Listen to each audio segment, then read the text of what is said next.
Alors bonjour à tous, je m'appelle Clément Fouillet et je suis l'auteur d'une plateforme qui s'appelle cargobytrade.com et qui vise à poster des annonces de vélo cargo d'occasion entre particuliers.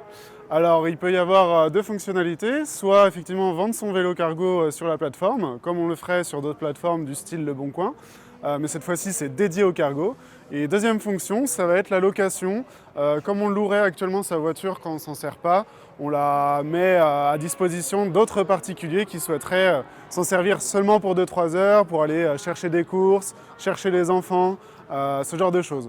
Donc tout le monde est le bienvenu, les particuliers, les professionnels. Et en parallèle de ça, j'aide également tous ceux qui se posent des questions pour vendre leur cargo ou choisir un modèle en particulier. Bonjour à tous, je m'appelle Samuel Huyem et je suis l'un des cofondateurs de Memoracar.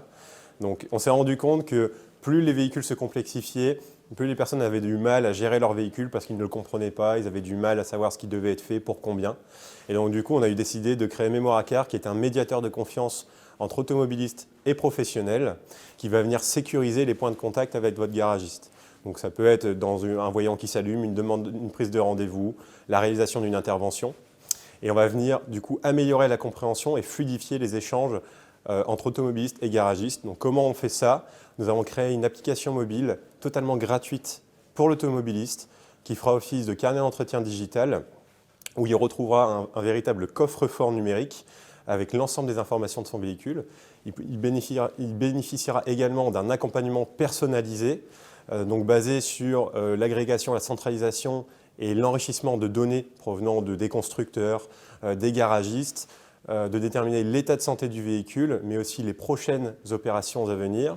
Et le fait de pouvoir anticiper ce besoin, nous pourrons consulter les professionnels de manière anticipée afin de récupérer les devis et ne restituer que les plus pertinents auprès du professionnel. En d'autres termes, l'automobiliste pourra piloter son budget en ayant une véritable visibilité sur les dépenses à venir. Donc aujourd'hui, notre ambition, c'est vraiment de devenir le tiers de confiance à l'échelle européenne. Donc pour ça, nous avons différents axes, notamment sur le fait de sécuriser les échanges de pays à pays sur l'importation de véhicules où il y a des problèmes de traçabilité, et également de se diversifier donc en allant sur d'autres secteurs que la réparation, donc sur l'achat-vente de véhicules où il y a beaucoup de questions qui se posent, beaucoup de points de friction, mais aussi en allant sur d'autres moyens de mobilité comme la moto, les micro-mobilités, et enfin sur la sécurisation en intégrant des technologies comme la blockchain afin de labelliser notre donnée. Donc en d'autres termes, Memoracar, c'est une application qui a été créée par des connaisseurs pour des personnes qui ne s'y connaissent pas. Je vous remercie et je vous souhaite une agréable journée.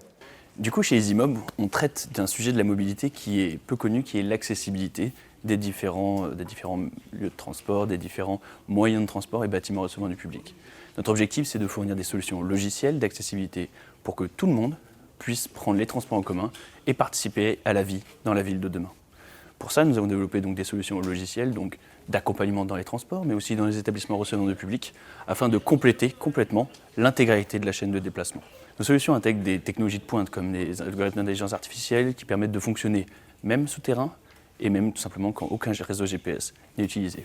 On n'a besoin d'aucune installation sur les réseaux de transport et surtout notre objectif c'est de produire des paquets, des SDK que l'on peut intégrer facilement dans les applications de nos clients qui sont donc les opérateurs de transport, les métropoles, afin que l'accessibilité soit en fait au cœur des applications qui sont déjà utilisées par les citoyens.